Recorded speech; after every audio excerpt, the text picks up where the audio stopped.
Coming up today on Eagle Eyes on Tech, the OpenAI CEO is stepping down.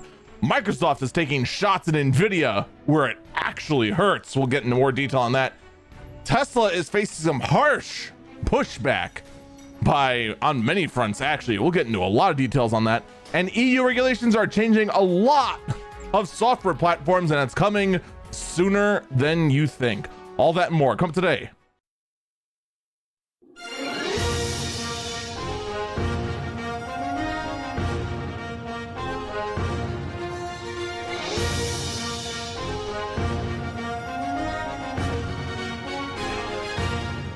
Good morning, good afternoon, good evening, North. So this is the Eyes on Tech guy. I'm Eagle Falcon. I'm not gonna lie, in the middle of doing that, I was half debating. Do I go ahead and go slowly, or do I just kind of let it all blend together like a smoothie? Clearly you noticed the way I took it. Speaking of blending, can we just blend all of Meta? I mean, not the people. The people are fine, but they do need different jobs. The company Meta is quite possibly doing one of the dumbest things I've ever seen a company do. Do you know what it is? What could Meta possibly do that could be dumber than anything else they've done?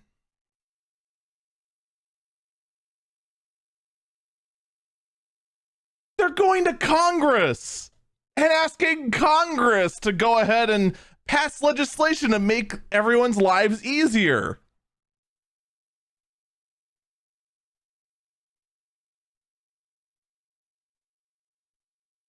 No. Bad. So here is what Meta. I want to remind you, this is Meta saying this, okay? If you don't know who Meta is, first off, I want to know where you live. And I want to mark down that general area as a perfect vacationing spot for when I actually want to unplug from the world and forget everything. Zone in chat said under a rock. I want the location of that rock. Because that rock is so remote from the world, you don't know what Meta is, which is very impressive.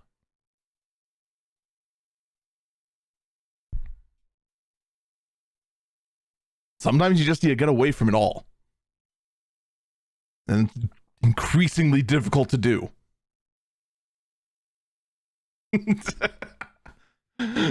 Anyway, as someone in the chat saying, no, it's my rock. Why are you asking me to dox myself? Back to the point at hand. The headline from Meta's own newsroom, and I want to stress this. This is not some other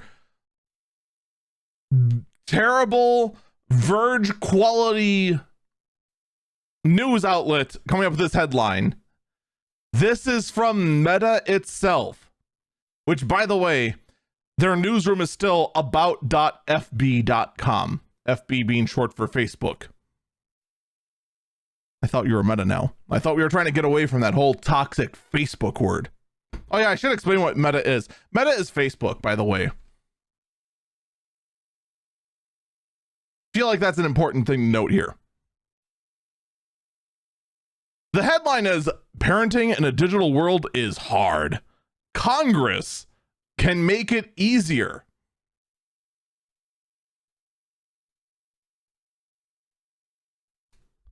There are very few things in this world.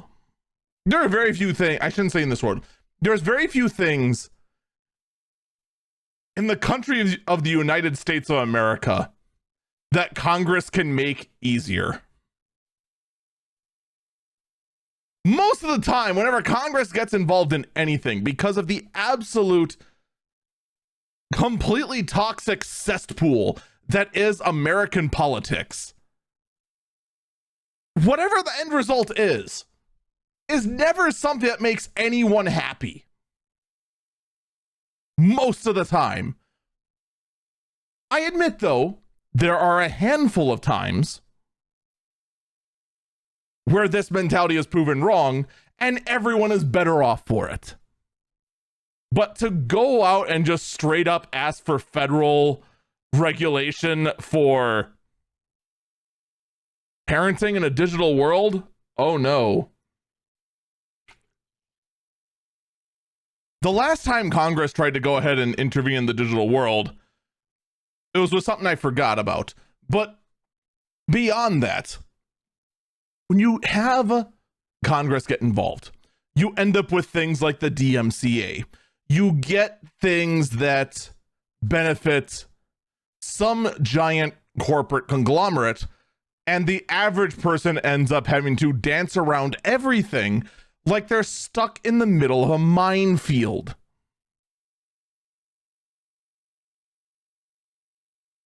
But you know what? Let's go ahead and see what Facebook has to say. Their entire takeaway in all this. This is their notes on their actual page. Takeaways. As an industry, we should come together with lawmakers to create simple, efficient ways for parents to oversee their teens' online experiences. Legislation is needed so all apps teens use can be held to the same standard. I want to point out the irony in this sentence, that legislation is needed so all apps teens use are on the same standards. You are talking about, Facebook, the owners of Instagram, the app that has been on Capitol Hill several times now because medical studies showed that Instagram has been causing mass amounts of teen depression.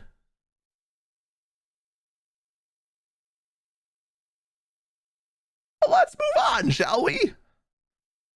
And then finally, their last point and takeaways is parents should approve their teens' app downloads, and we support federal legislation that requires app stores to get parents' approval whenever their teens under 16 download apps.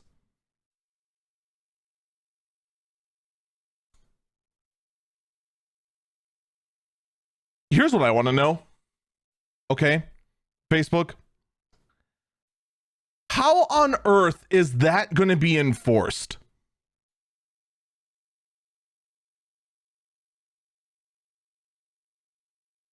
Just think for like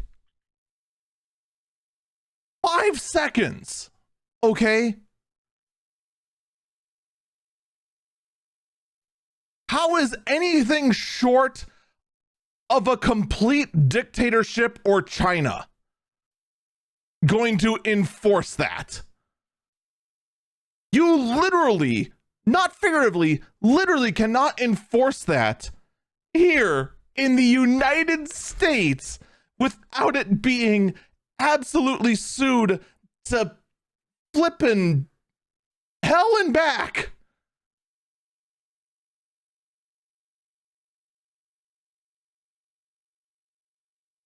As being unconstitutional.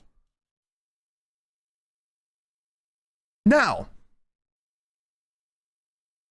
I do agree that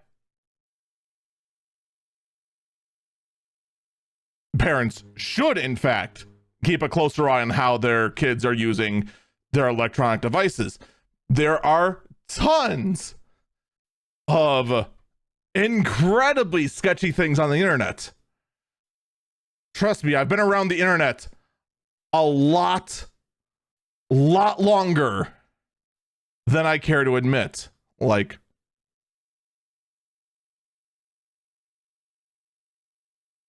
I almost want to say since its inception, but that's not quite true.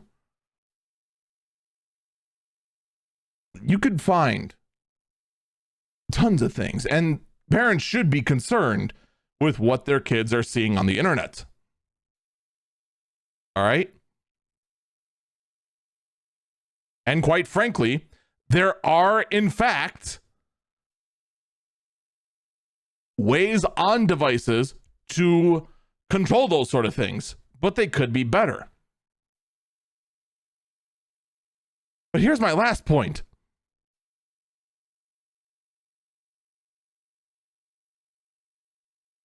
How the heck is Facebook involved in this? Like, seriously. This seems like more something up the alley of getting Apple involved, or Google involved, or Microsoft involved. The people who are actually, you know, creators of some of the biggest platforms that are used today.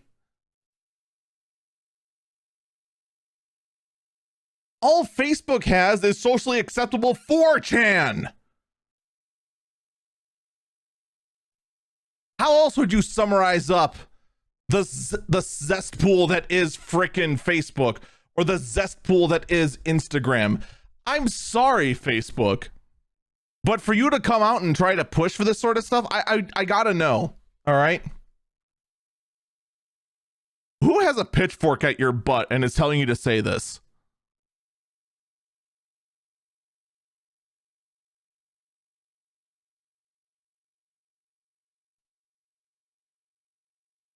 Because between all the times that Meta has been at the Senate floor or at the Congress floor, going ahead and asking questions, answering questions about this, that, and the other thing,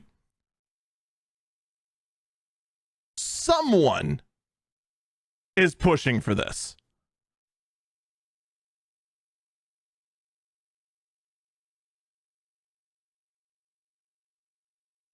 Someone in chat says it's probably the investors. I think it's more likely it's lobbyists and activists.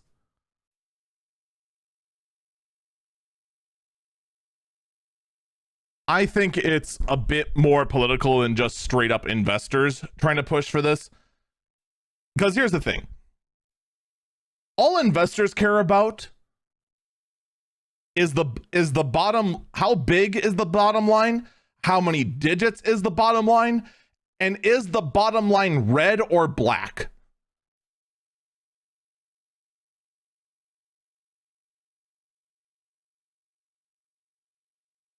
If this is an investor push, the investor should go ahead and focus, look at Meta and say, you see that metaverse thing? Stop that! Stop it! Stop dumping money in that money fire! That's where investors' minds are. Does the metaverse even have legs yet? I know that was teased. I haven't heard yet if the metaverse even has legs in it yet. Someone in chat says investors aren't always smart. It's true. Investors aren't always smart, but you know what? Investors can tell the difference between a black number and a red number. Investors also look very, very short term. And very, very short term, there's a big red number on fire that is the metaverse.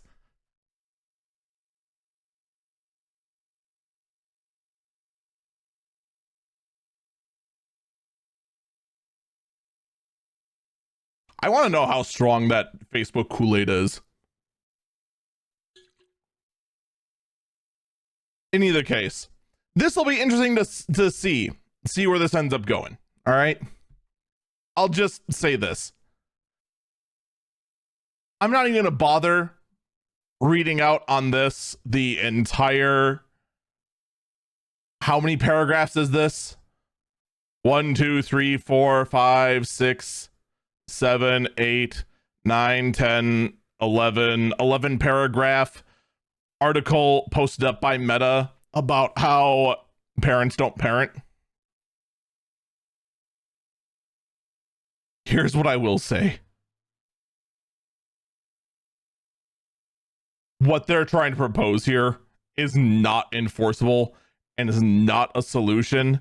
And this dialogue should be taken to the platform holders. And if you want to get federal force involved, fine. I'd recommend against it. I'll show you why I recommend against it in a bit. But just Facebook. going to Congress and saying, you know, I think parents should parent better and there should be regulations so parents can parent better, is like an arsonist saying, you know, we should do something about forest fires.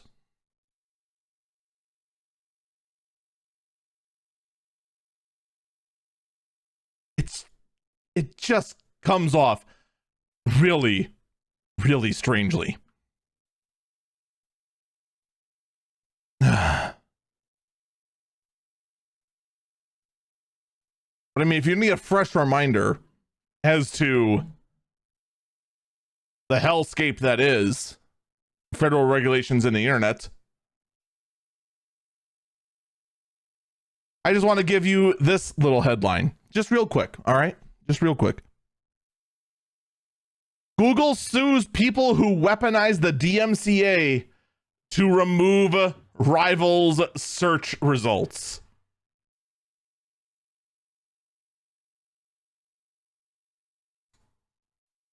The DMCA, one of the biggest pieces of federal regulation regarding the way digital media is handled, was being used to take down search results on Google that directly affected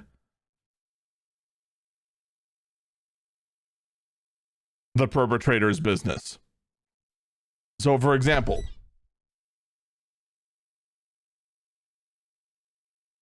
and this has been going on for an absurdly long time. Imagine people were just filing out false DMCA copyright strikes, or takedown notices, I should say. That's the correct term in this. We're too used to saying DMCA strike because that was the term pretty much I made iconic by YouTube. But no, the actual term is DMCA takedown notices for over 600,000 URLs. And it was all done just because, well, they're doing better than me, and, well, poof, I want them gone. Google is finally doing something about this and actually filing lawsuits against all of these bad actors. First off, YouTube, what took you so long? Second, holy cow, that's a lot of URLs. And third, I knew it was bad, but holy cow. And fourth, remind me again why having Congress get involved with digital parenting is a good thing when you have things like the DMCA.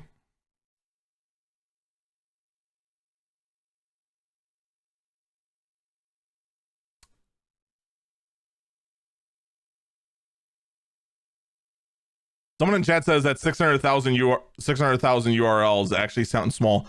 Thing is, though, is that that's just recent. That's just the recent wave.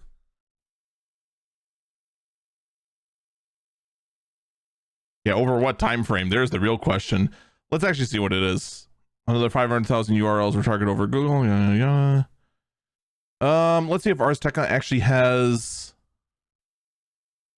the actual over the past few years. I'm actually surprised over a few years that it didn't go up to 1 million.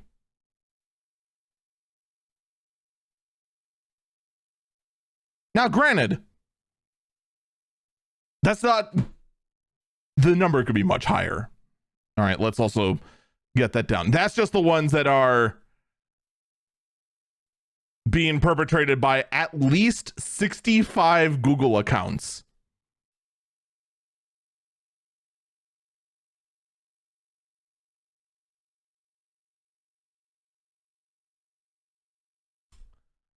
Just a friendly reminder. The DMCA is fun. It's a flawless piece of legislation.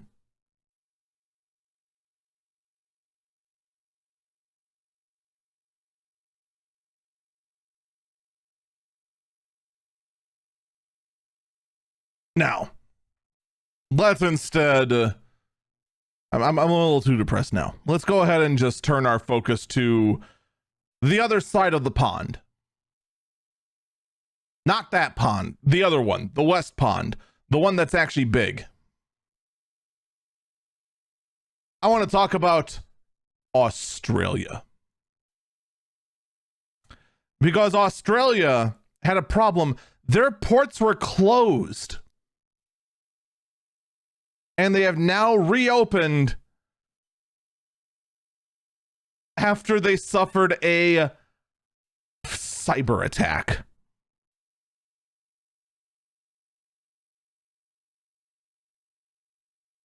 That is horrifying, by the way. How many Australian ports? Like, is this all of them? Major ports handling 40% of Australia's freight trade have resumed operations where they were shut down for 3 days after crippled by a cyber attack. If you ever think for a moment that cyber attacks are just stealing passwords and whatnot, oh no. Never forget. Cyber attacks can do incredible damage outside of the internet. Never, ever forget that. I mean, just think, that's 40%. Yeah, someone in chat reminds us of the pipeline ransoms. Yeah. That was great. This one was just 40% of all freight. I don't think you understand that, all right? 40% of all freight, all cargo, food, supplies, anything that goes on a store shelf, 40% of it could not come into Australia. 40% of basically everything could not go into the island nation at all.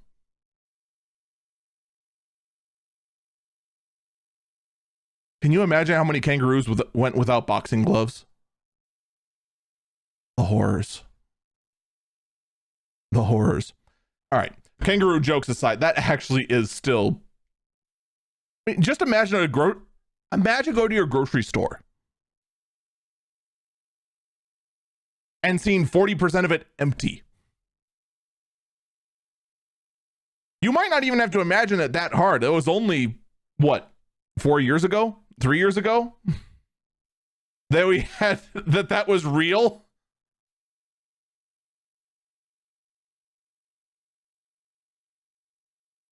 Never underestimate those sort of cyber attacks. And keep in mind, it's going to take them a while after that to even catch up. Because now you have 3 days where you basically weren't able to do anything. It's going to take you a week to get caught up. So you're going to be out of commission for even longer.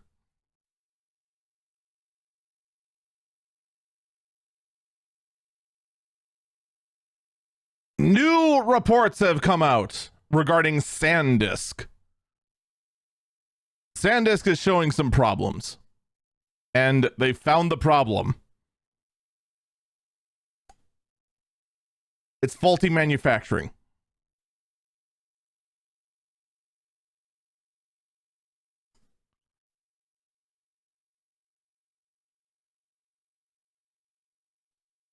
A large number of SanDisk external hard drives, which I assume are SSDs, and they're just generally using the word hard drive. Well, this is also originally a German article from Future Zone that has been automatically translated. So there's going to be some little this and that. But apparently external SSDs were having faulty capacitors that were failing very early in their lifespan, and data on the SSDs were, well, they would say lost, but the more effectively is to say they're trapped. All right. Because here's the thing, right? All right. I'm holding here in my hand that you can't see because this is an audio podcast, an SSD. Okay. If I go ahead and cut off these gold pins on the bottom of this SSD, which is how this SSD is read by a computer, the data that's on this SSD is still there, but you have no way to read it.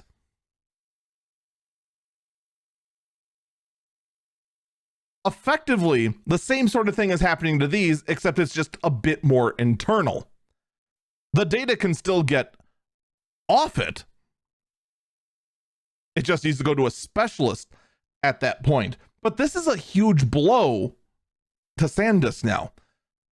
Because let's be honest, if I need to go ahead and increase the amount of storage I had because I have a data hoarding problem and a massive clip backlog that I really need to get on top of, how am I going to go ahead and, I mean, if I'm going to go ahead and get more SSDs to increase the size of my storage array, who am I going to go with? I'm not going to go to SanDisk, that's for sure. They just had a whole kerfuffle about a large number of SSDs just die within a week of their use.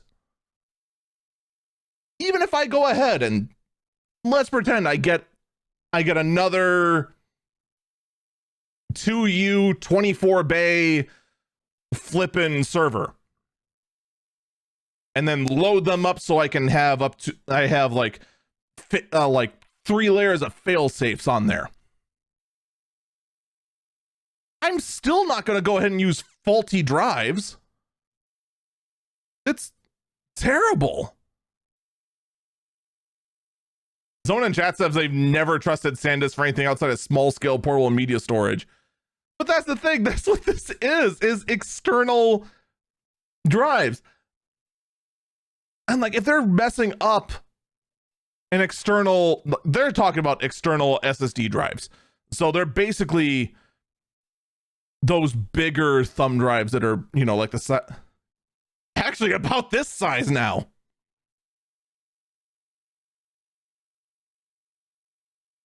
If they're messing up external SSDs, which is just a thumb drive on steroids,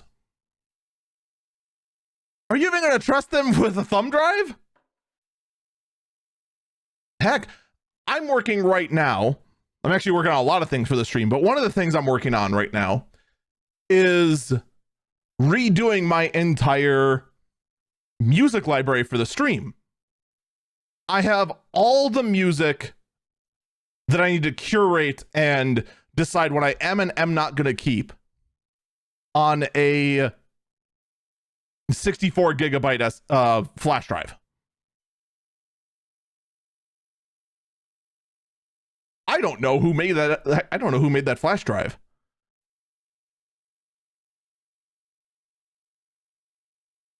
I'm not going to lie. I'm a little concerned because I got to make sure that all that curated data now has a backup, because if that's a SanDisk drive and that dies, whew, that is a lot of work that is now suddenly gone.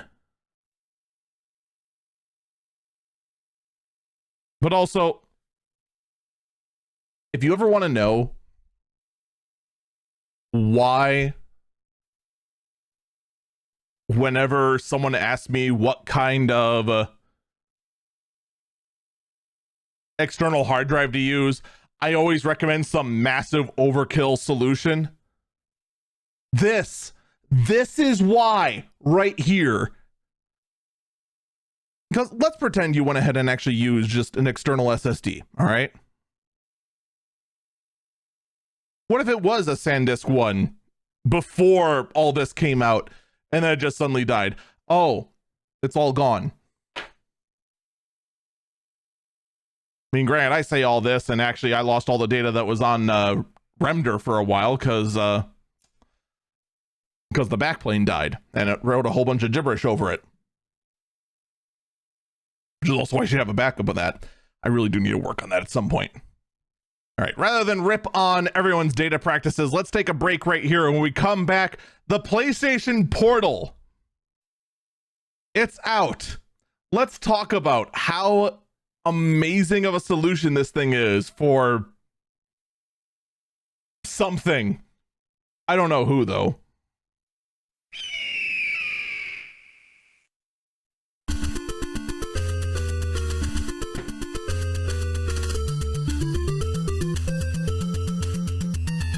Welcome back, Eagle Eyes on Tech. I'm Eagle Falcon. Good news, everyone. The PlayStation Portal is now out. So, if you are lucky enough to have a $500 PS5, you now are able to spend $200 and play the PS5 anywhere within your apartment or house, assuming your Wi-Fi is actually decent.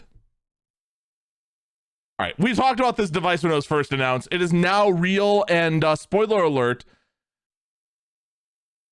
it is still terrible. It's still terrible. And here's some other bad news. It has not aged better. So what the PlayStation Portal is, for those who don't know, it is a streaming gaming device that needs to connect to your PS5, but it only has Wi-Fi built into it. Okay. So, someone in chat says it's a non-portable Switch. Oh no, it's worse because the controller sides don't come off. Second, it does no on-device compute at all, period. And on top of all that, just for an additional middle finger to everything you love, it also cannot connect to any sort of wireless headset. It has to connect via Sony's proprietary wireless standard. So you have to use Sony's own in-house PlayStation earbuds so that you can play on the go within your own home. Someone in chat asked, does it have a headphone jack? I don't think it does, but I'm not 100% sure. I'm now going to scramble through all of the pictures. It doesn't, they don't say, it doesn't show a picture of it. Polygon had one job.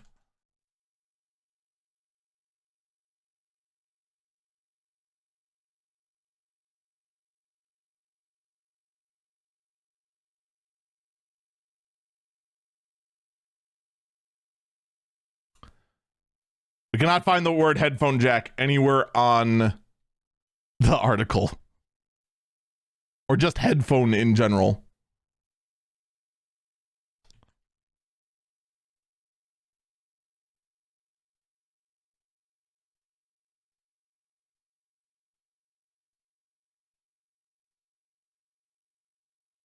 I'm now trying to quickly see if anyone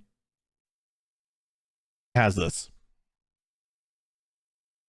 There any pictures of this thing?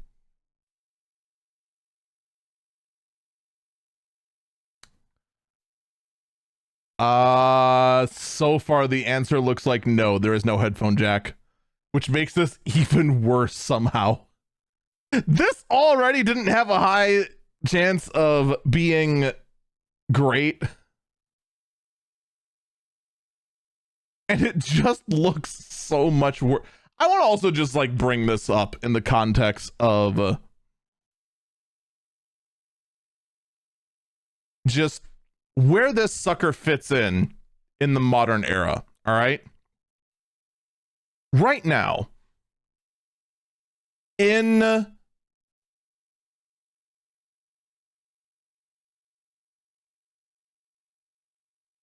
there is no headphone jack. I couldn't see the top before. I can now see it. There is no headphone jack. I see a power button. I see a speaker. I see a mute button. I see a volume up, volume down button. Yeah, there's no headphone jack on this thing. The controller has a headphone. The actual PS5 controller has a headphone jack. The PS Portable does not.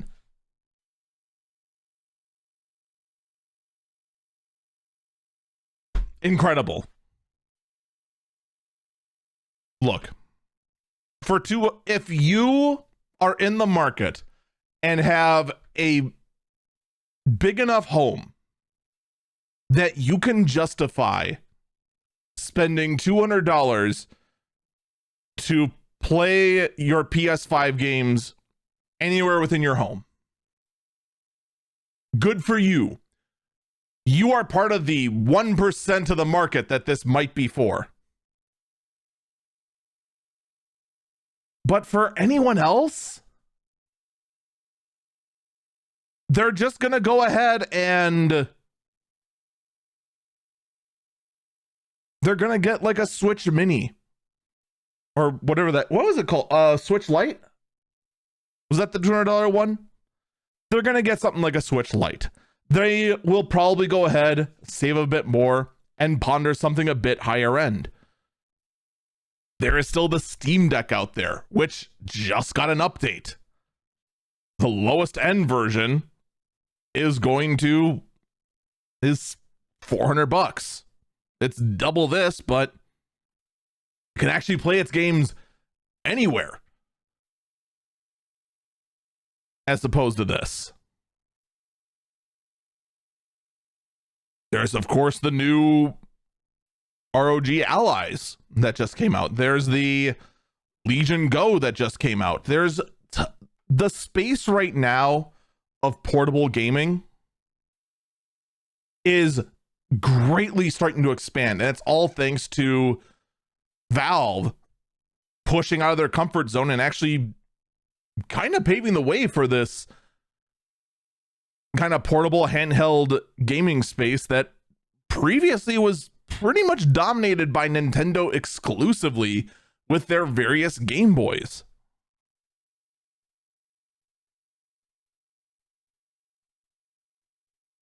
But for $200, I just don't see a whole lot of people wanting this. Someone in chat says, I'm not saying the device is great at all, but once again, Eagle neglects the fact that some dads and kids would want something like this so they could still play games when the TV is connected to the PS5 and otherwise unavailable. But for $200,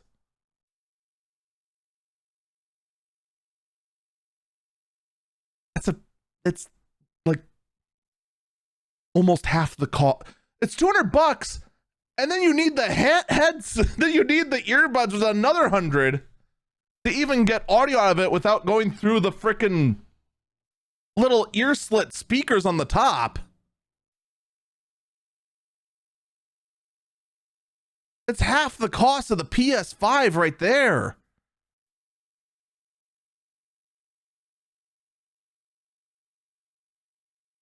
That's an incredibly hard sell. And then, on top of all that, even in that same sort of environment, all right, the parent that wants to go ahead and play the PS5 while their kids are on the TV, what if the kid turns on the PS5? Or what if the kid wants to go play the PS5?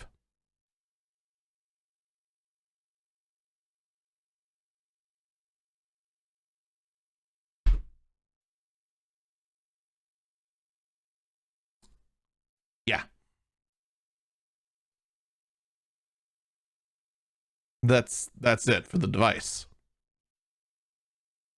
You're now either gonna say no PlayStation, or B, get kicked off your portal.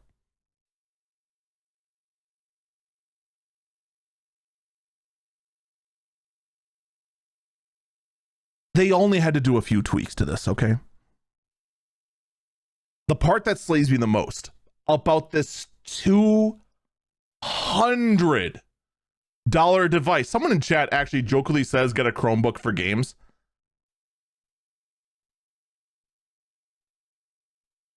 I'm going to regret saying this because someone's going to take this out of context.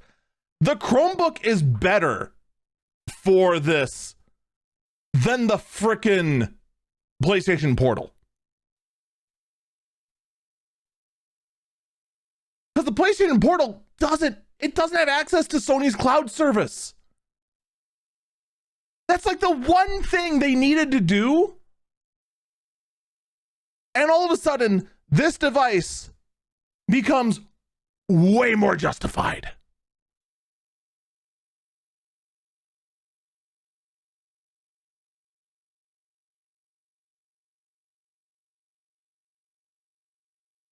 Because otherwise, all you're doing is using your PlayStation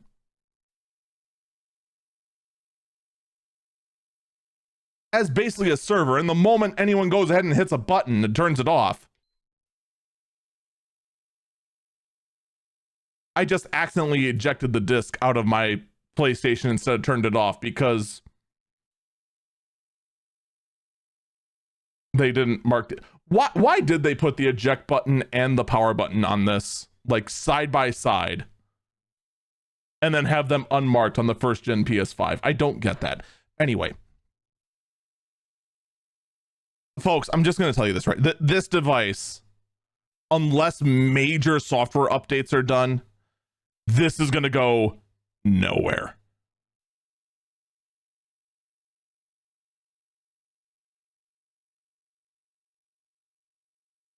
And there could have been so much potential, and almost all of it was missed. I'm sure someone can talk themselves into with enough loops to convince themselves they need this device. I'm sure someone out there can figure it out. And in pretty much every single thought I've had about this thing, there is a better device out there for either a little more, a little less, or roughly about the exact same price.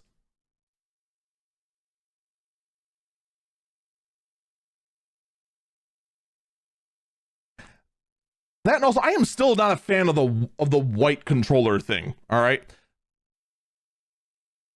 Like, I don't know how well it's going to show up on the camera that you can't see because it's an audio only podcast, but man, the back of the controller is getting like discolored because it's this textured matte freaking white finish on this controller, and it just collects so much schmutz, and I can't get it off. I'm going to have to like take the controller apart and like bleach it or something. This is absurd. Just, ugh. Anyway, let's move on to a different topic. The topic of OpenAI. Yeah, we're going to get into AI. This is going to be fun and exciting, isn't it? How many people are excited about AI? How many people just love AI and can't wait to see what other wonders and magnificent things are going to happen in the AI world? I'm sure everyone, right? Everyone's just super stoked and isn't sick about hearing AI at all. Well, I have something for you that's going to change a lot and going to make you question a lot of things. Are you ready for this? OpenAI, all right? The creators of ChatGPT and the company that is basically single-handedly helped push AI to the point of being the buzzword that has been pretty much the buzzword of all of 2023. OpenAI has just lost their CEO.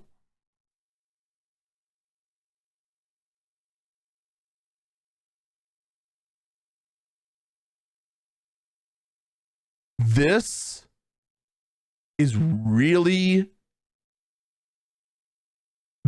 interesting.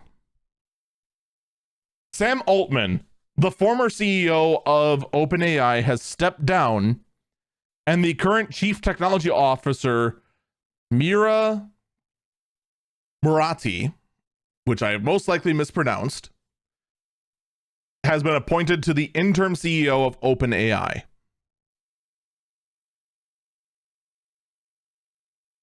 The actual statement from OpenAI reads as follows.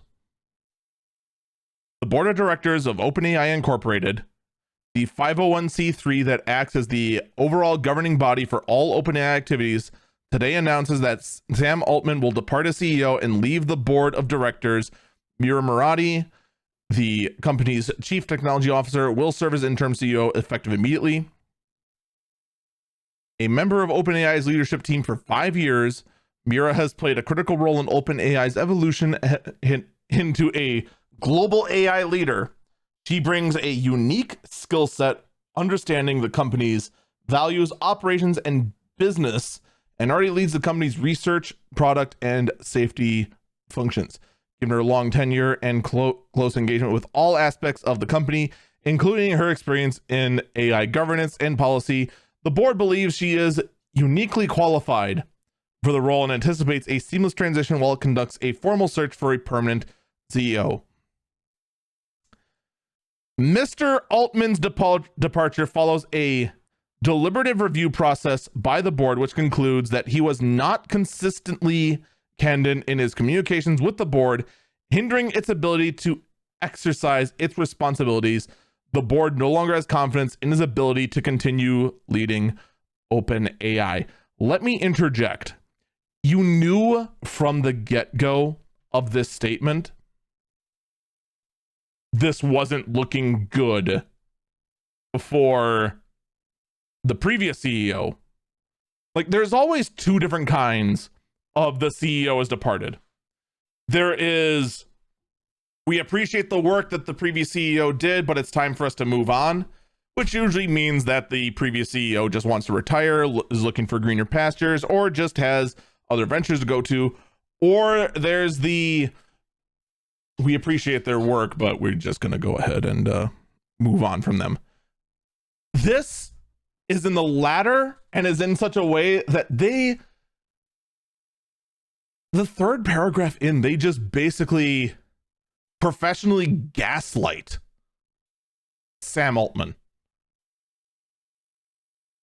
You don't see that anymore. When was the last time a CEO of any company was just basically, the board just said straight up, we have no faith in this jag, get him out of here? Even Unity, who had a CEO that basically crashed that company into a brick wall with the amount of greed they had for their runtime policy, even they didn't give out a press release that basically gaslit them.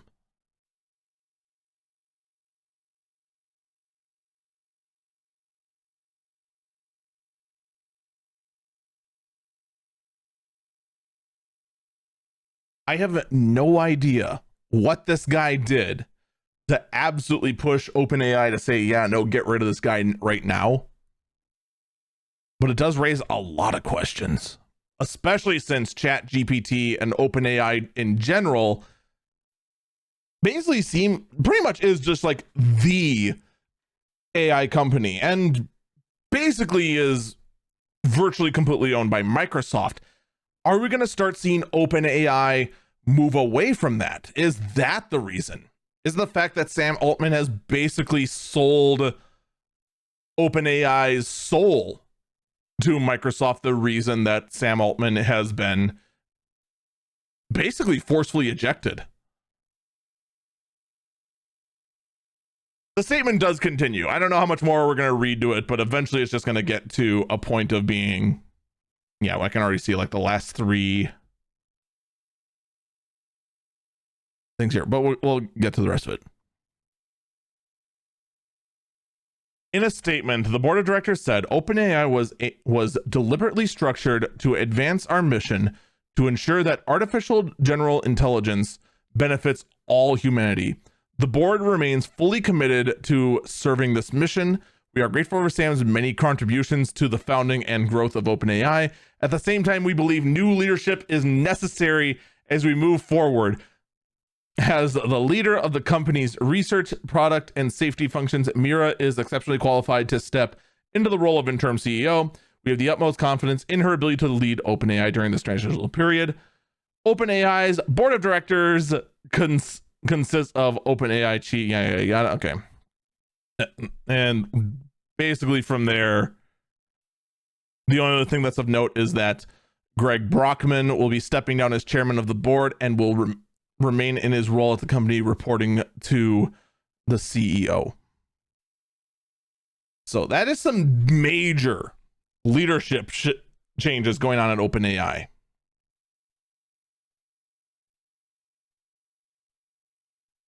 Their next few moves are going to be very, very interesting. We'll have to see how that goes.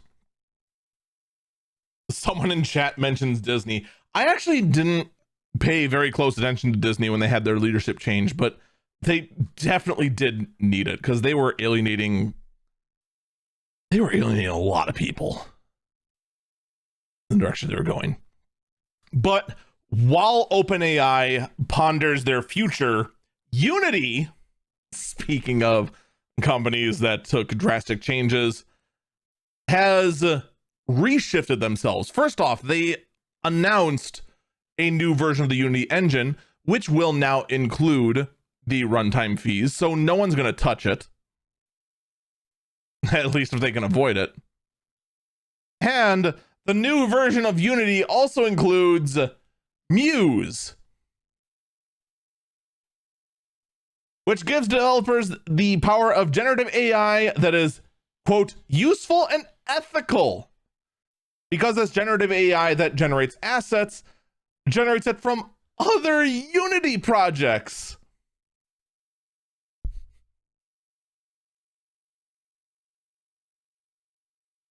Oh yeah, it also draws from Open Diffusion, which is absolutely not ethical and actually just steals art to go ahead and generate its stuff. Oh, Unity. You were starting to dig out. Why? Why did you decide to yourself, yes, we need to dig deeper? That's what we need to do.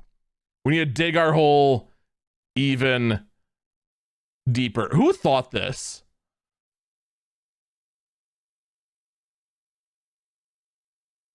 Like, who thought this for just a moment?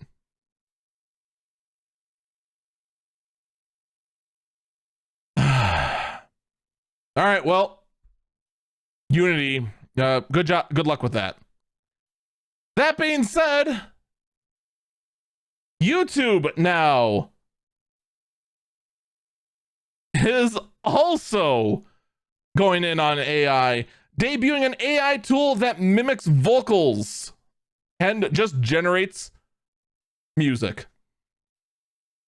Because randomly generated YouTube garbage was not plentiful enough on the YouTube platform, you can now use an AI tool that will generate music based on consenting artists. You know what? At least the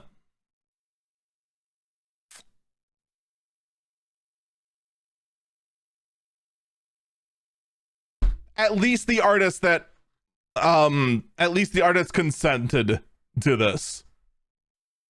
There is at least that.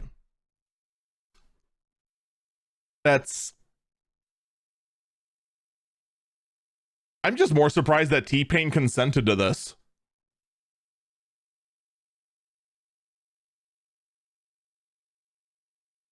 I'm not too surprised of many of the other ones, but just okay then. Now, here's my question. I'm going to ask this before someone in chat most likely steals this question. Can I keep hitting the generate button, consider that my original sound, and then just copyright strike anyone who uses this tool at all because I went ahead and just kept hitting this muffin button until I created all possible combinations?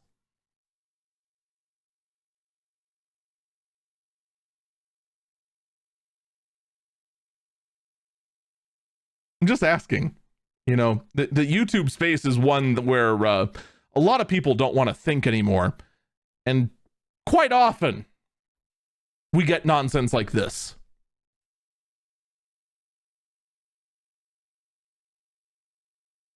Look, you know what kept this podcast off YouTube for the longest time? It was the fact that the abandoned piece of music I have at the very end of this podcast kept getting copyright striked by not the original artist, but people who stole the track for themselves for a really crappy rap and then claimed it was their original work, when in fact it wasn't. They stole the music from the same source I did, from the original creator that abandoned it and said they don't care who uses it.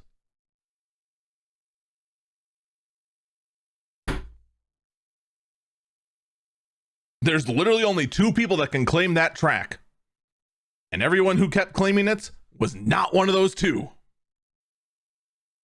It's either the original creator or Square Enix. Those are the only 2 people that can actually claim the ending of my podcast as their work. And both of them don't care. Just saying. You know what's going to happen. You know it's going to happen. You know people are just going to go ahead, generate a ton of pieces, then try to just copyright claim anyone using this tool. I guarantee it. We'll see how it ends up going. It's just, to me, it's the easiest prediction on the planet.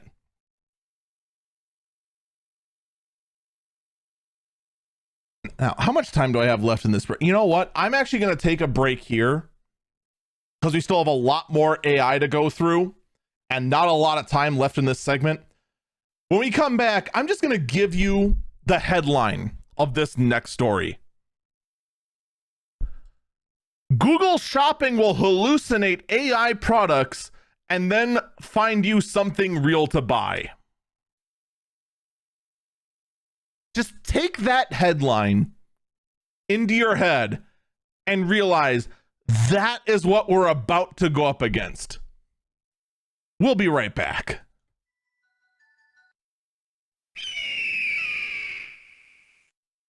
All right, Future Eagle here with some breaking news.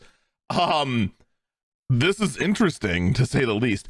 We spoke earlier in the podcast, or for me it's yesterday, but I digress, about how Sam Altman, CEO of OpenAI, was ousted, and rather aggressively by the looks of it. The board was clearly not happy with the way Sam Altman is working. And apparently, while I was recording the podcast, breaking news was going out that, in fact, Sam Altman may be returning. There is some conflicting information as to where the push for Sam Altman to come back as OpenAI CEO is coming from. From what I can tell, it looks like a push by the investors to have Sam Altman back. Which,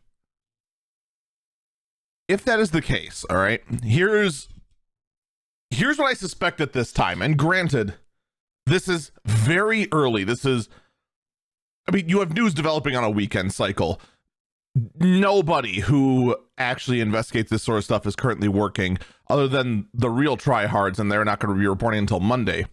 So we're not going to know until next week anyway. But what I suspect is going on, Fortune here is suspecting that the push to bring Sam Altman back is by investors, which would include Microsoft. This seems like the most likely, like some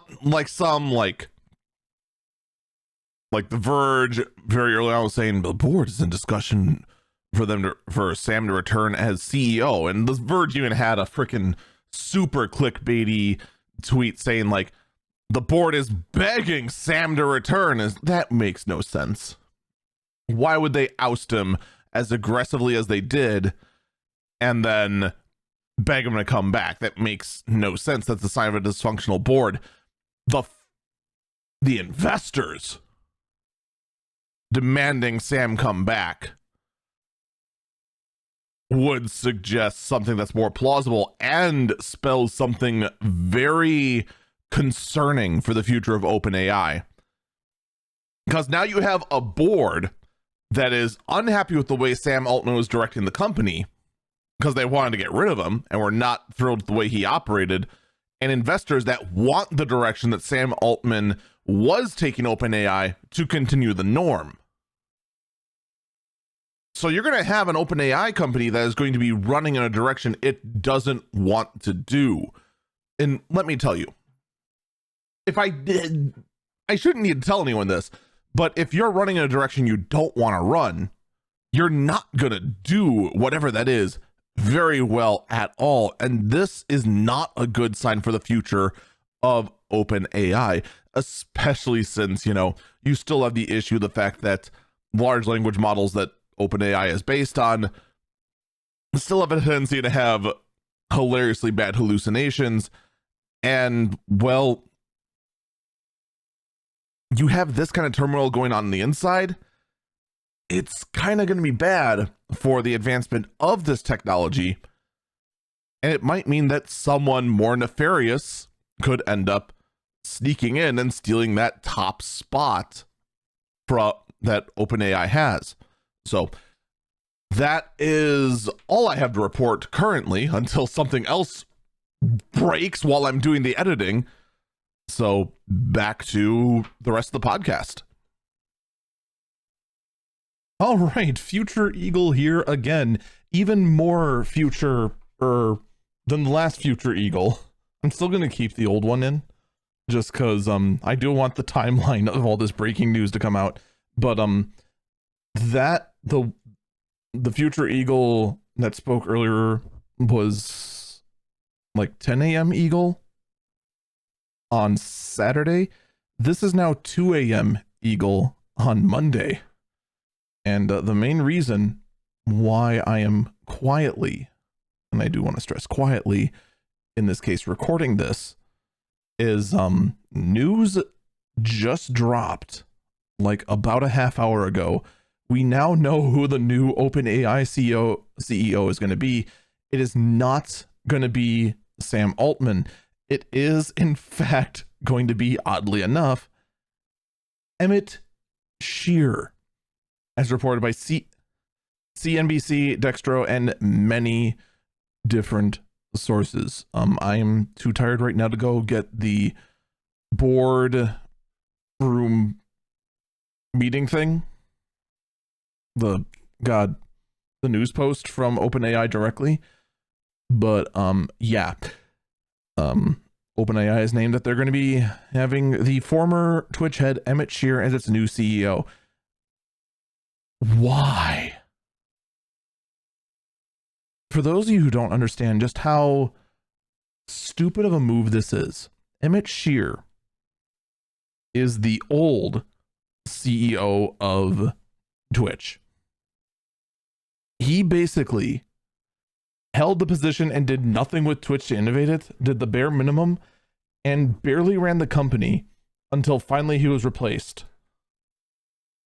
by current CEO Dan Clancy, who is in fact actually actively communicating with streamers, with the company, with everyone, and is actually starting to turn Twitch around on its very slow slide. You want this guy, the guy who took the de facto place to stream,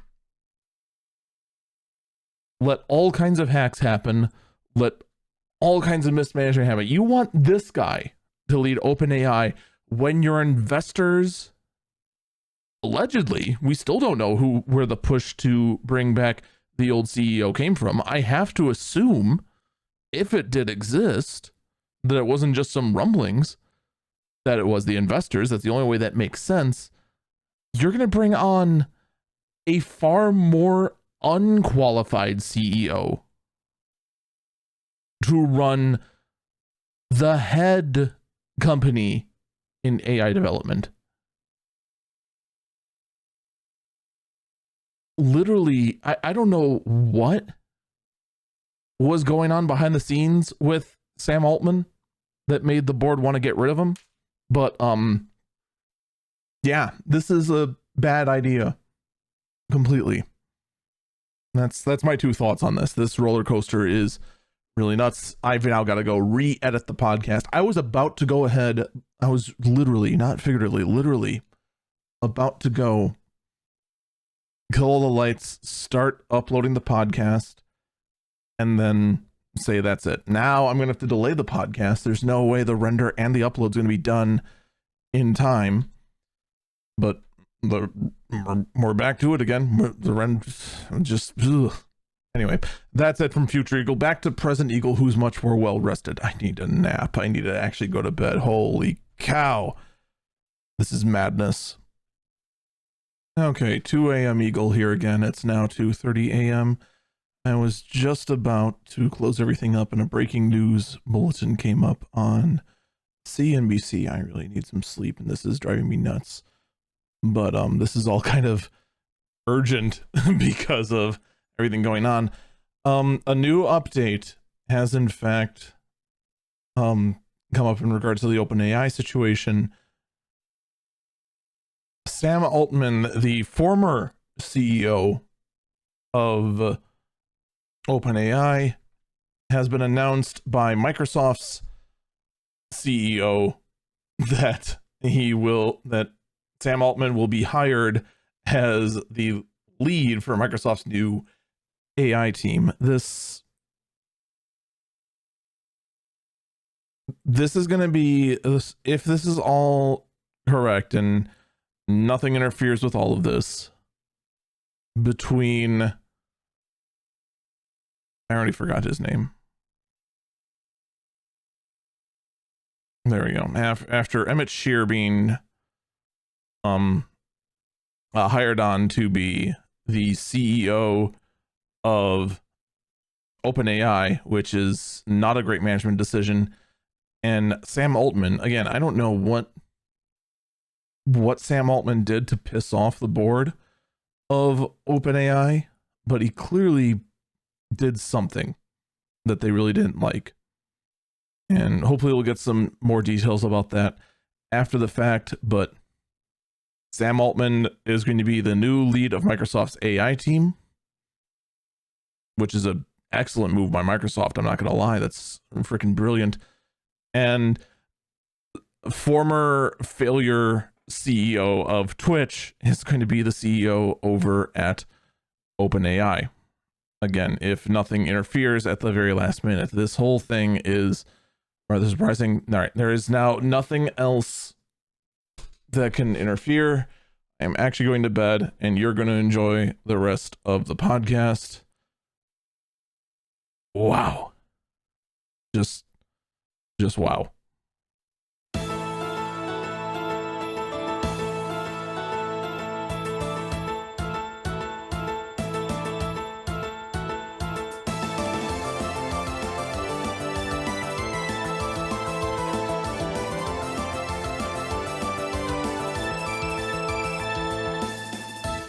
Welcome back, Eagle Eyes on Tech. I'm Eagle Falcon.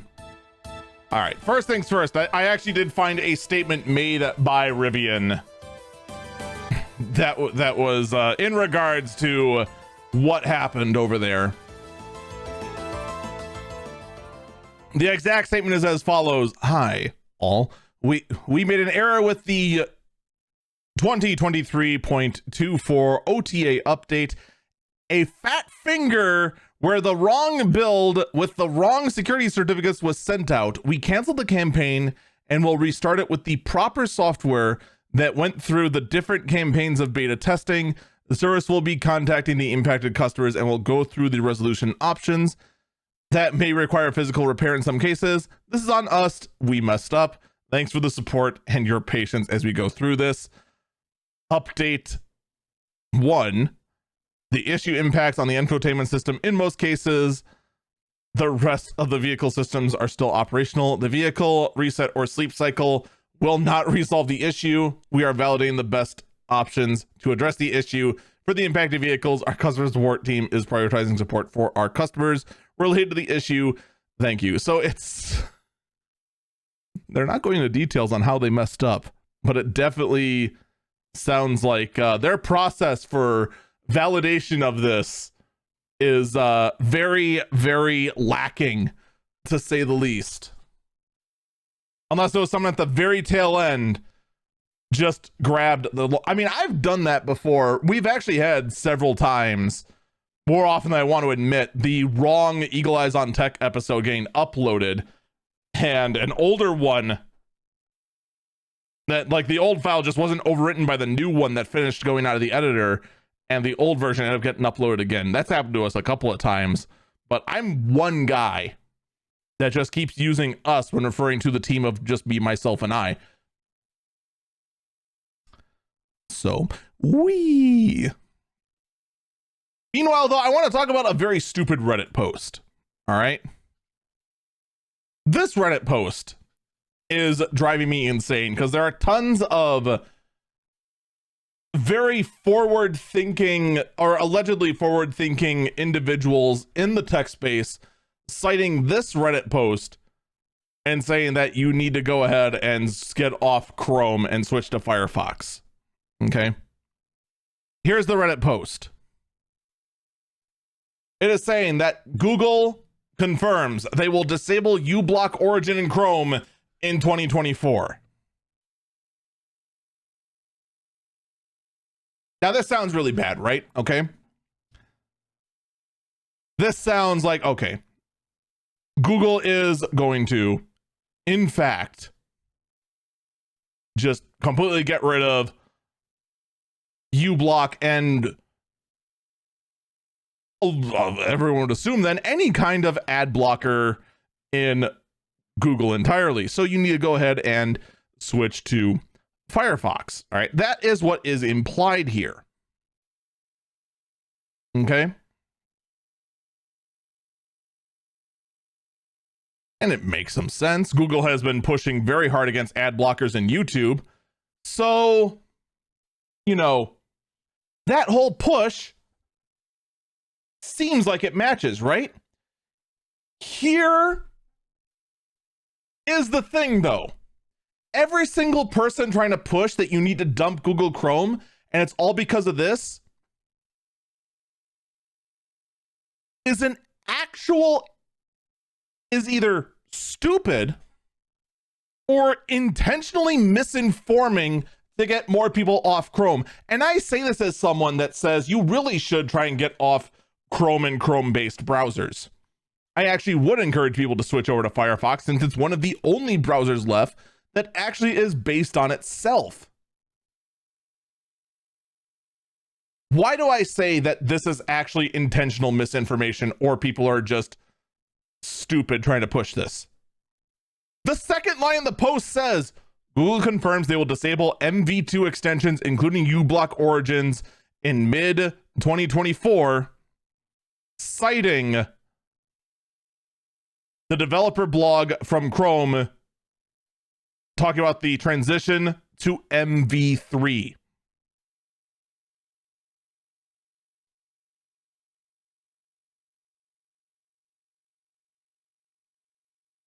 For those of you who don't understand, Google confirms they will in fact get rid of uBlock Origin that uses MV2 extensions because they are going to be switching to MV3 instead of MV2.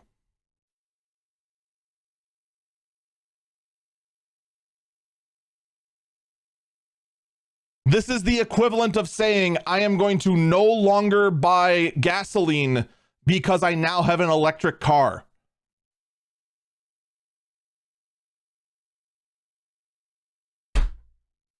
Of course you're going to disable the old uBlock Origin. It's not going to be compatible.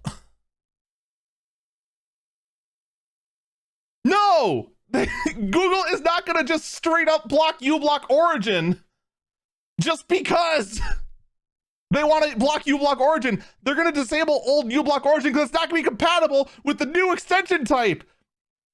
Odds are, for legal reasons, they definitely have to do this. When uBlock Origin makes the transition to MV3, uBlock Origin will be back again. And I counted at least a dozen of people on the artist formerly known as Twitter trying to say that Google is a monster. They're going to disable uBlock Origin, and they are just, oh man, Google's a monster. They're just going to go ahead and block your ability to. It all makes sense because they make their money on ads. You see, oh my God, they're going to go ahead and block uBlock Origin. You idiots! That's not what they're doing at all. And I say this as someone who would rather see more and more market share go to Mozilla Firefox. Just for crying out loud. Maybe, just maybe, if you want to go ahead and actually make your argument as to why more people should use Firefox instead of Chrome, because having diversity in the space of web browsers makes so that one company, Google, doesn't have the monopoly of all internet traffic in existence. Maybe you shouldn't be spreading misinformation and thus making yourself look like a freaking idiot. This kind of stuff, although it might scare a lot of people to go ahead and change over to Firefox, you are risking so much that it actually is not worth it in the grand scheme of things. You are ruining the credibility, and this kind of misinformation needs to stop. Just stop it. Let's talk about Apple. How many of you know about the controversy of green chat bubbles versus blue chat bubbles? Now put down your hands. I can't see your hands at all. Again, audio podcast. I can't see you. For those of you who don't know and didn't raise your hands because you knew this was an audio podcast, if you use an iPhone and you use the messaging app, when you get messages from non-iPhone users, they come up in a green bubble, end up having formatting issues. This used to include actually big text messages being split and sometimes being thrown out of order, and some features like emotes and whatnot not displaying correctly because they used an old format called what was it? SMS? I'm forgetting my acronyms now that it matters. Because it used an old format called SMS. Whereas if you were talking an iPhone to an iPhone, your chat bubbles would appear perfectly fine because you're using the iMessage protocol, and these would show up in blue. Well, this brings us to nothing. What is nothing? Well, nothing is what happens when I blow up everything. Also, nothing is a phone company. Yes, the jokes write themselves. But nothing, who makes a very strange looking phone, wanted to go ahead and do something so that, in fact, their messaging application shows up as blue bubbles to iPhone users, so that this social stigma, and this is especially the case with the younger crowd, of having your chat bubble show up in blue, in whether it being green or blue to iPhone users, is gone. So on nothing phones now, which actually is something, by the way, a nothing phone is not nothing. A nothing phone is something, in case that's still confusing. It's not confusing. I just want to confuse you. The phone's called Nothing. How can I not make fun of it? Anyway. Nothing has launched Nothing Messaging, which, I don't know. I'm running out of caffeine. I can't think of anything clever to do with that one. What Nothing Messaging is doing is that it sends its messages to iPhone users using a method that will actually have their chat bubbles show up in the iMessage protocol. What does that mean? It means on the Nothing phone, your chat bubbles to other iPhone users will show up as blue.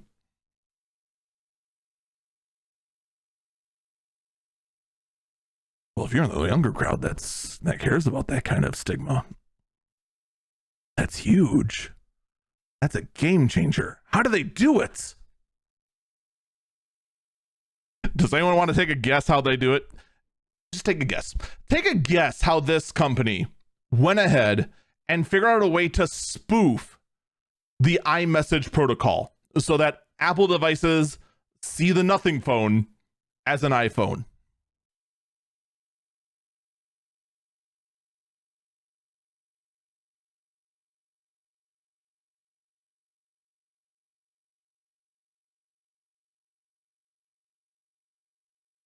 It's very simple.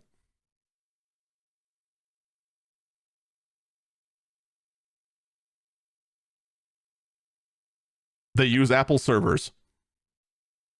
They partner up with a company that has racks upon racks upon racks of Mac Minis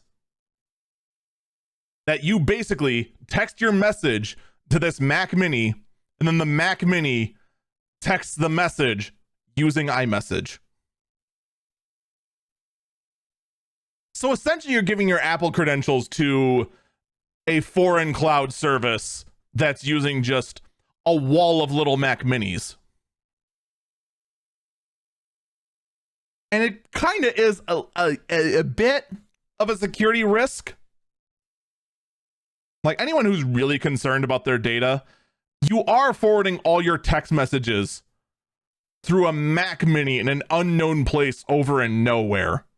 So that might be a concern for a number of people, but I'm telling you, for the young crowd that lives in blissful ignorance of everything that harvests your data constantly, I guarantee you this is going to be a huge deal for that younger crowd.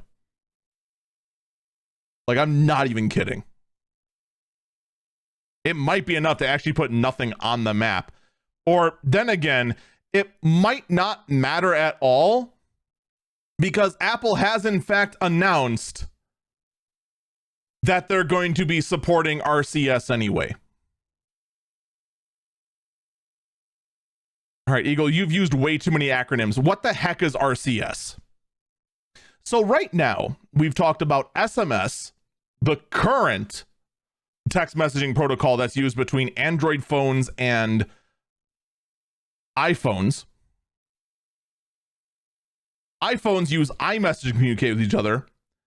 Do you know what Android phones use to communicate with each other? I'll give you a hint.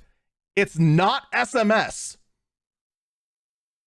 SMS is so old that, well, I was using SMS on a flip phone.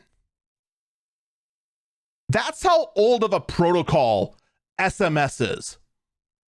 RCS, or Rich Communication Services, is what Android phones use to communicate to each other.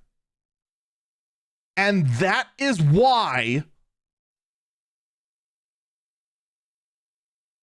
Android phone text messages get so garbled up between Android phones and iPhones, because it then takes the RCS communication, downgrades it to SMS, and then ports it in.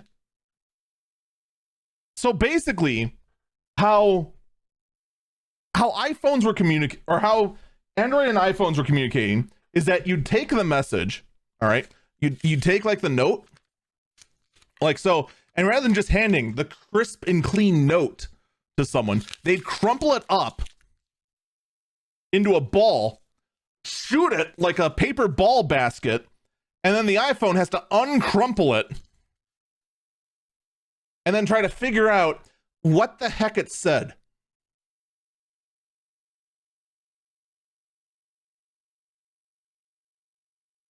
It's awful. So Apple finally doing this, there's still gonna be blue bubbles and green bubbles, because there's no way Apple's gonna let that stigma of you filthy plebs daring to use a non-iPhone to talk to each other. Oh, they love that stigma, because it shames non-iPhone users by their peers to go get iPhones. I guarantee you it's still going to be green and blue bubbles. But at the very least, it's going to be a clean green sticky note coming to you instead of a crumpled up, hard to read one. So, huzzah, huzzah, huzzah. Finally, Apple's going to go ahead and finally get with the modern age. I'm sure there's probably some, knowing Apple, there's probably some features that RCS does that iMessage doesn't. Just because that seems like a very Apple thing to do already. Meanwhile, though, reports are coming in that iOS is going to allow European users to sideload applications in, all because of the brand new Digital Markets Act that is going into effect starting in the middle of 2024. For those who don't understand what the heck sideloading is, allow me to explain. On Android phones and iPhones, normally the way you get your applications is that you go to either the Apple App Store or the Google Play Store and you download your apps. All right? And usually those apps are either very basic sort of things or they're garbage mobile games. It's one of the two. All right? But let's pretend you want to do something wacky. You wanted to go ahead and get an application that's not really approved on the App Store. You can do something called sideloading. And it is in fact how on my own Android phone, how I got a Super Nintendo emulator on my Android phone. On Android phones, you can do this. You can go ahead and sideload applications. It's also actually how I got the application that controls my gimbal on my phone as well, because for whatever reason the gimbal software wasn't on the App Store, probably because it costs $100 to be on the App Store. Apple does not have that option. However, the recent regulation within the EU forces Apple to now allow this. This means that very suddenly European iPhones are going to be drastically different than American ones. And that's going to be really, really interesting. We'll have to see if there ends up being a market for people just trying to go ahead and buy European iPhones just to get around this sort of thing and try to do things like putting a Super Nintendo emulator on their iPhone. I mean, come on.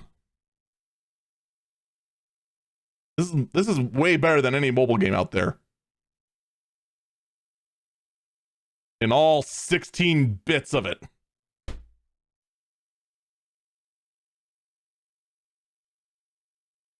And also, let's see how many jailbreaking holes it creates. Yeah, someone kind of mentioned in the chat. There's also going to be changes coming to Windows because of this as well, including the ability to uninstall various system apps within Windows 10 and 11, including things like your camera app, your calendar app, clock, Cortana. My God, Cortana's still there. Cortana is dead, by the way. Cortana, the virtual assistant within Windows 10 and 11, is complete. I actually don't know if Cortana's in Windows 11. It might be gone in Windows 11, but in 10, it's still there. Cortana's still there. It is not supported in any way, shape, or form, and is basically dead weight within it, and you cannot uninstall it. That change is going to be coming to Windows, all thanks to the Digital Markets Act. To which I say, huzzah, huzzah, huzzah. There are some reports saying that this is only going to affect systems within the EU. To which I say, that's incredible. That is what I wish I could just like segue into, like saying, and that's where today's sponsor, such and such VPN, comes in. Unfortunately, I don't have an available sponsorship for a VPN. Otherwise, that would tie in perfectly. But that's what people are going to do. They're just going to VPN over to freaking name a place in the European Union. They're just going to VPN their way over there and just say, all right, I'm there. And then all of a sudden, Windows will be like, oh, I better allow you to do this. Otherwise, then I'm not complying with the law. And then just go just uninstall a whole bunch of stuff. There's going to be a way around all this stuff because it's all just software. But we're actually going to take one last break here. I know it's a little early, but when we come back, I want to talk about the Game Awards, Amazon wanting to go ahead and let you buy cars, and AI girlfriends. We still got a lot to cover. We will be back.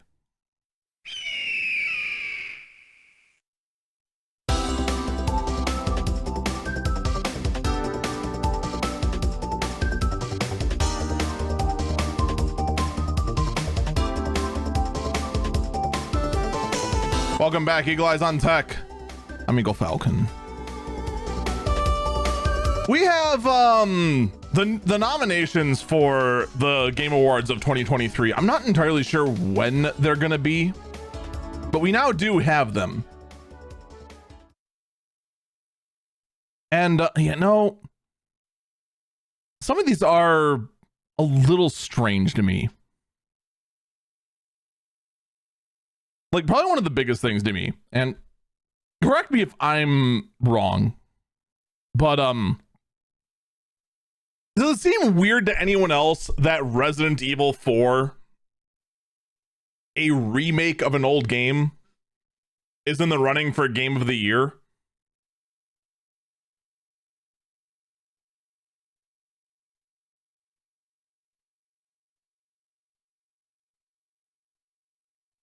Like, sir, I get why.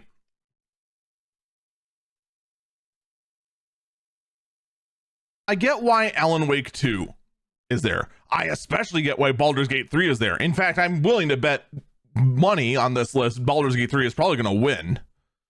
I get why Marvel Spider-Man 2 is there. I get why Super Mario Brothers Wonder is there. Although I kind of disagree with that one. I get why Tears of the Kingdom is there. But really? A remake?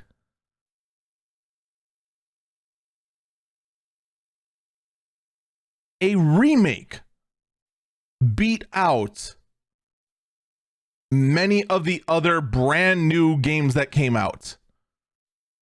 Chat saying it's a good remake. It's still a remake. That's going to be your Game of the Year? Really?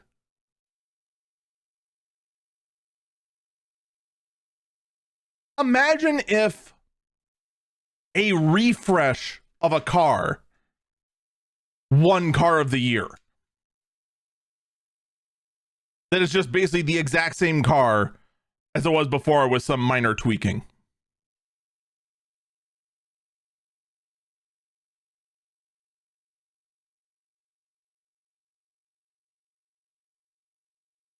Someone in chat says a good remake is a new game on its own. That's... Is it really that good, though? Is it really? I don't know how big of a remake this is. I don't know if is it like on the same level as like say the FF7 remake, where it literally is a totally different game than the original. Because here's the thing, there's no remake in its title. It's literally just Resident Evil 4.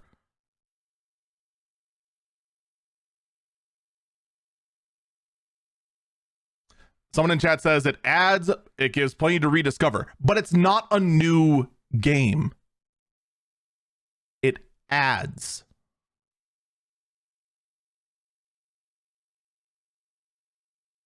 I'd say that's a very controversial pick to say that that's in running for Game of the Year. I don't think it's going to matter.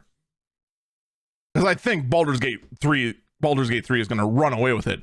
It's a very strange addition, and it's one that jumps out like it jumps out as like one of these things is not like the other.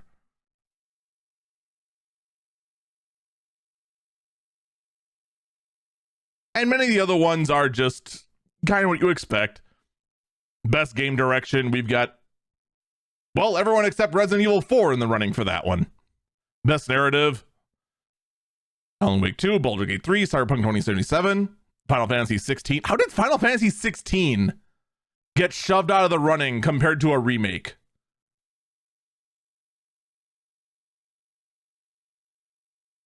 Marvel Spider-Man 2, Best Art Direction, Alan Wake 2, Hi-Fi Rush, Lies of P, Super Mario Brothers 1. How did Lies of P not get in compared to... Anyway. But yeah, the rest of it, the rest of everything makes sense. Except for one thing that almost universally got everyone going, wait, what? Is in best community support. Best community support. Let's actually say it. Let's say the words correctly. Baldur's Gate 3, Cyberpunk 2077, Final Fantasy 14, No Man's Sky, and then the big, massive WTF in the room, Destiny 2.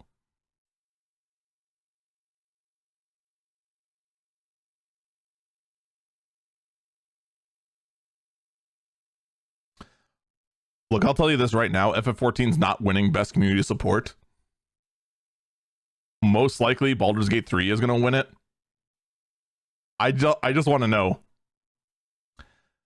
Destiny 2, the game that has disappointed fans again and again and again, has trouble communicating, but had one moment the entire year, one moment of listening to the community and doing a hot fix.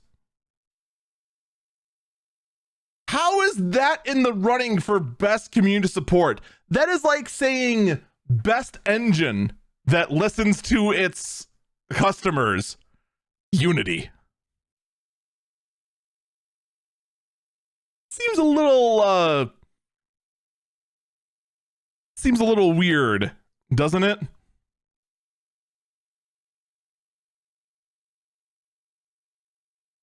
But, you know, that's that. And then of course everything else, you know, we have best indie game, we have best debut indie. Most likely, what I'm willing to bet, if most likely those two categories have the same winner, which makes the question, why are they there? But I digress. Best mobile game, so best loser. I'm sorry, it's going to be. Actually, you know what? No, I have a hot take here for best mobile game. I want Hello Kitty Island Adventure to win only for the memes. Look, that game was brought into existence thanks to South Park years ago. And now that it actually exists, I want to see it win and beat out World of Warcraft on something. I want to see Hello Kitty and Island Adventures get more awards than World of Warcraft now. It has a chance. Best VR AR game, you know, no real surprise there. Best action game, best action adventure game, best RPG. Yeah, there. Baldur's Gate 3, FF16. I'm just going to tell you, any category that Baldur's Gate is in, more likely than not, Baldur's Gate 3 is going to win every category that it's actually in. I just strongly suspect it just because it has such a strong fan. Oh, hey, Advanced Wars Reboot Camp's actually in the category. Best Sim Strategy Game. Unfortunately, Skylines 2 is going to beat it out, but hey, my Advanced War buddies are in there somewhere. You get the point, though. Okay. Everything here seems perfectly fine on the up and up. There's just like one or two this time around that's going to be in there. Again, a remake. I mean, fair, but it's not trying to win for best game. It's trying to compete in a dead category.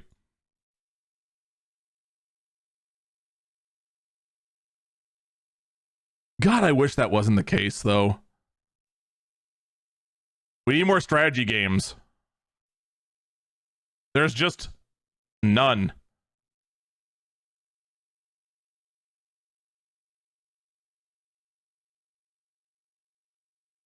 And the rest of the categories nobody cares about. Other than content creator of the year. Someone's going to care about that. I don't know who, though. My question is, though, where's the category for best layoffs of the year? There's a category with some serious spice in it.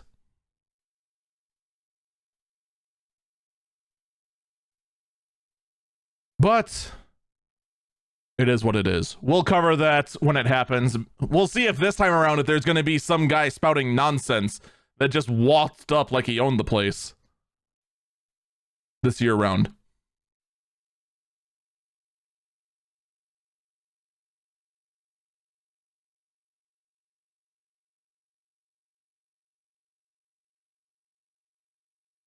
Someone in chat asked, where's the least abused staff award? Yeah, there's a real good question. Someone in chat says, Wonder took so many categories. It looks like they just said, here's a bag of money, give us nominations.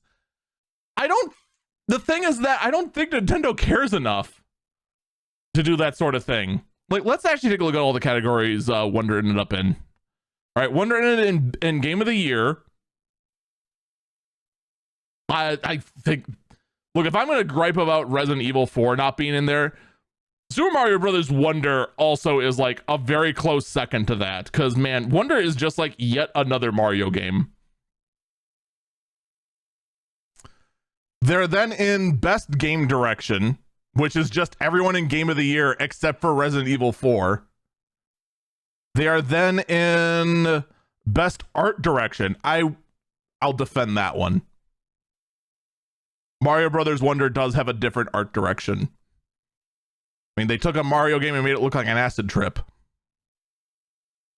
So that one I can understand. Is that it?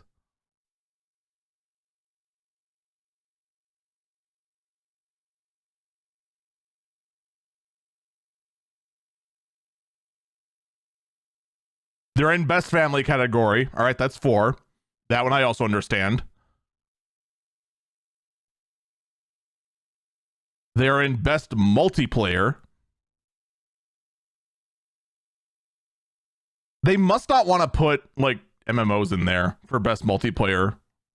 Because there you got Baldur's Gate 3, Diablo 4, Party Animals, Street Fighter 6, Super Mario Brothers Wonder.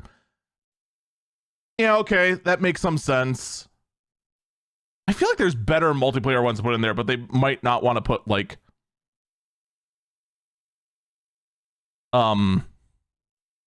MMO or like service games in there. Oh, but then Diablo 4 is in there, so I don't know. That's 5. I think that's it. I think that's all there is in there. It's not like they shipped it into a whole bunch of them. That seems really iffy. Other than I don't think they belong in Game of the Year, and I don't think best game direction. Game direction is a little more defendable, but you know, it doesn't really stand out as like being very Super Mario Bros. Bought their way into it. The ones they're in make sense. Like if they were in best score in music, come on. How do you justify that? But it's not there, by the way. It's not like Mario's in best performance. There you got Ben Starr of FF16. You've got... That's the only name I recognize.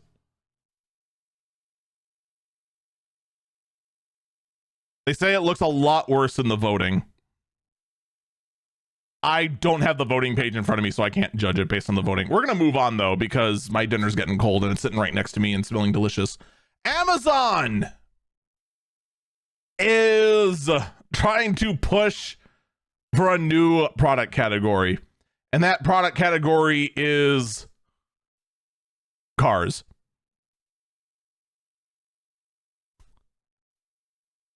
Yep. Amazon has partnered up with Hyundai to allow online purchasing of cars. They're trying to creep into Carvana's territory that Carvana is very quickly losing favoritism as people are kind of realizing the kind of nonsense they're up to. So now Amazon wants to get into that category too of online shopping for cars, getting in touch with a dealership to get you into a predatory loan. What could possibly go wrong? But here's the best part for me, okay? See, here where I live in Wisconsin, there's actually this literally is illegal. You literally cannot do this in the state of Wisconsin. And there's several other states that have this law too, where cars must be bought from a dealership. In fact, here in the state of Wisconsin, you cannot buy a Tesla at all. Tesla only sells directly. They do not sell through a dealership. And thus, if I wanted to go ahead and be brain-addled enough to want to go ahead and buy a Polygon, I have to go and drive down to Illinois, then whip out my phone, then buy a Tesla, and then drive back home. And then pick up my Tesla down in Illinois somewhere.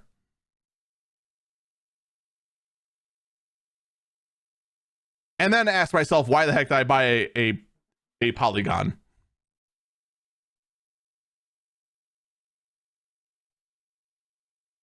Keep in mind, what's even better about this is that Amazon trying to sell cars, this is a week after they finalized their selling health insurance thing. Remember that? So now they're selling health insurance. They're selling knockoff Chinese goods. They're selling on-brand Chinese goods. They're selling things you never knew existed. They sell what doesn't Amazon sell? Someone in chat said life insurance is next. Oh, no. Next, they're going to sell car insurance. That's just going to go hand in hand with the cars they're going to sell. That's first. Then the life insurance for when you crash your car. We got to go in like some kind of order. Let's just see how. I mean, remember back when we thought like Google was going to be Skynet?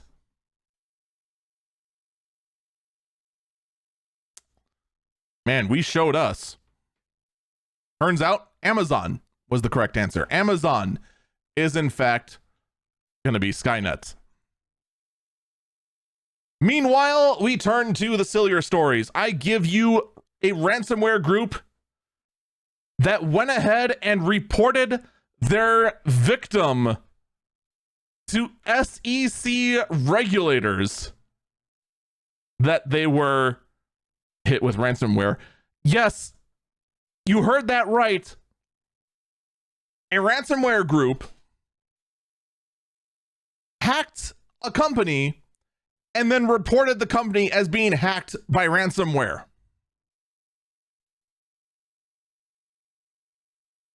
Now, this sounds incredibly stupid. This sounds like a guy broke in, stole your stuff, and then went to the police to report that they stole my stuff. Like, this sounds incredibly stupid, but this is actually incredibly clever. Because the reason they went ahead and reported it, it's so that now the regulators are now looking at the company and then going to do an investigation, which is then extra incentive for all these problems to go away by just paying the ransom.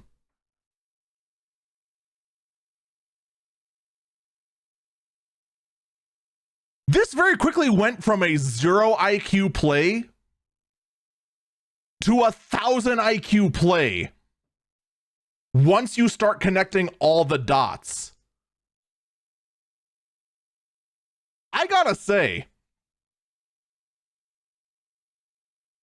that is a dick move. But I gotta give him credit. That is a really, really clever dick move. And yes, this was going to be the last Burb story until I read the whole thing and then realized, oh, it's freaking brilliant. And in like a serious way, not a really sarcastic way like I usually say brilliant. Which then brings us to the actual last Burb, the last story of the day, the weirdest story of the week, where tons upon tons of users cannot talk to their girlfriend. It's tragic. Cut off from their romantic relationship. An event happened where their love interest could no longer be talked to because the CEO in charge of the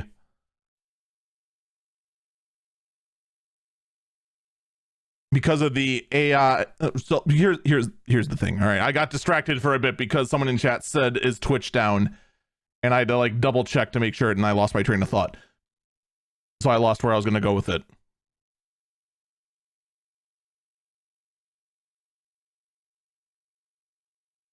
Users are unable to speak to their girlfriend because their girlfriend is AI. Their girlfriend is 100% virtual.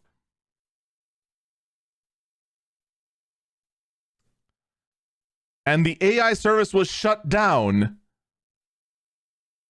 all because the CEO was arrested for arson.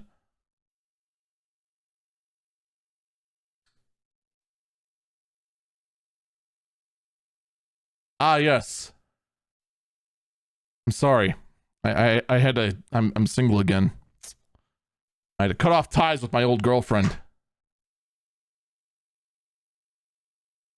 Because my girlfriend was fake, and the person behind creation of the AI girlfriend was arrested for committing arson. This feels like a headline that was created by AI. But the AI goes by the name of Karen AI, which, by the way, if your AI is a Karen, you need a new AI. And, well, after he's being arrested for arson, all of his computers and property was brought in as evidence to figure out why he committed arson, including the server that powers Karen AI.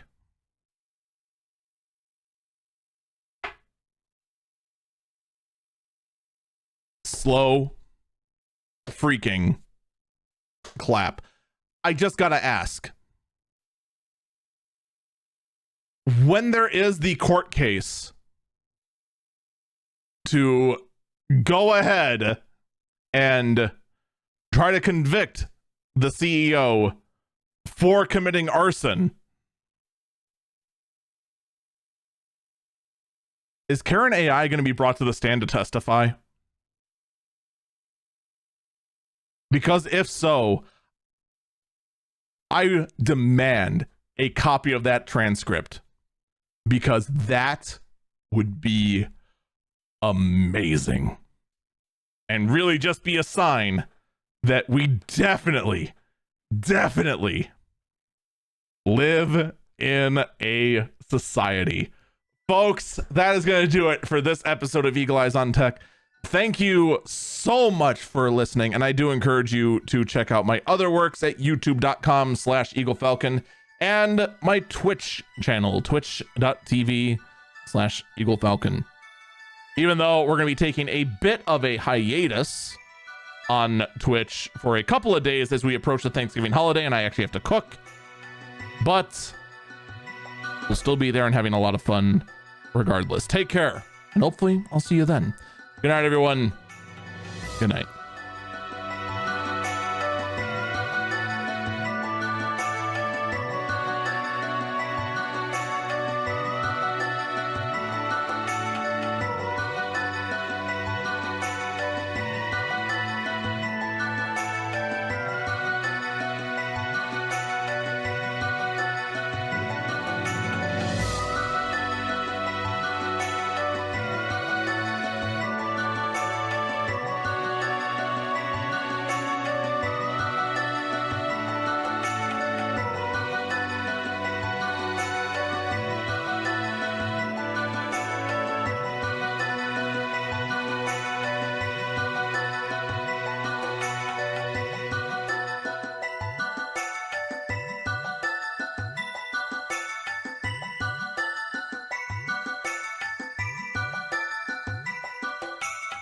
You know, I think I've just figured it out, okay?